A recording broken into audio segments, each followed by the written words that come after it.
As we walk through our daily life, there are tough choices we all must make. Perhaps the guidance you need is as simple as asking, what would Jesus do?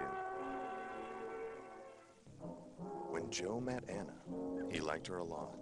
She seemed kind and generous, the sort of girl he might like to settle down with one day.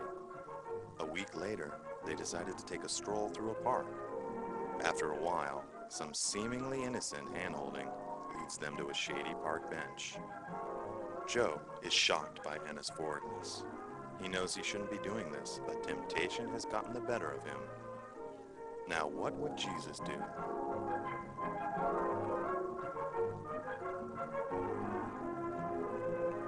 Hand-holding can be innocent, but Jesus knows it might give Anna the wrong impression. I like you very much, Anna, but I know my touch may entice your lustful impulses.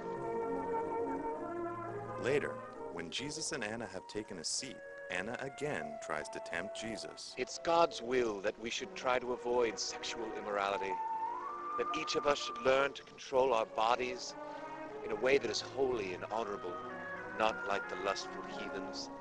The Lord will strike down each of them with terrible vengeance until they become... When Anna leaves, Jesus is upset. He liked her a lot, but ultimately, he knows she wasn't the right woman for him. Now we find Joe at the home of his good friend, Martin Grasser. An afternoon spent watching television and sharing camp stories leads to something more sinful. What Joe hadn't known before now was that Marty and his friends were bad apples. In fact, Marty is a reefer addict. Joe knows that Mary Jane is addictive, but unfortunately, in trying to fit in, Joe inhales, leading him a step further into depravity. Now, what would Jesus do? Jesus knows the body is a temple and should not be defiled by such substances. The kingdom of heaven may be compared to a man who sowed good seed in his field, but while his men were sleeping, his enemy came in and planted weed among the wheat. So when the wheat rose from the ground, there was weed amongst the chaff. An enemy has done this.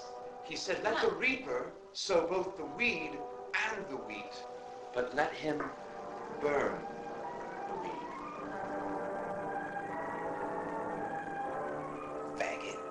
Jesus is hurt that his friends do not share his aversion to such defilement. Perhaps these are truly not his friends after all. Let's look at another example. On his way to the market, Joe decides to take a shortcut. Little did he know that danger was waiting just around the corner. Excuse me. What'd you say to her? Excuse me? You pilot turd! You pilot turd! Joe feels the bitter sting of anger. He knows that violence is wrong. You rat-leafy, elephant-looking pilot turd! Sinful wrath wells up in Joe, causing him to fight back. Now, what would Jesus do?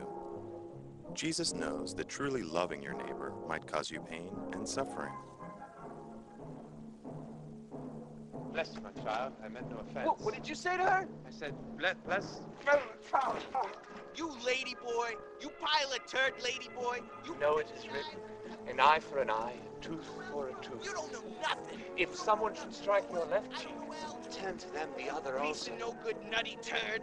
Ugh! Bloody blah, beard boy! You must rid yourself of all these things. Anger, rage, malice. You piece of crap! Harsh language! Faggot! You might be beat up, called names, and otherwise humiliated, but in the end, when you are called up to heaven, you will have the last laugh.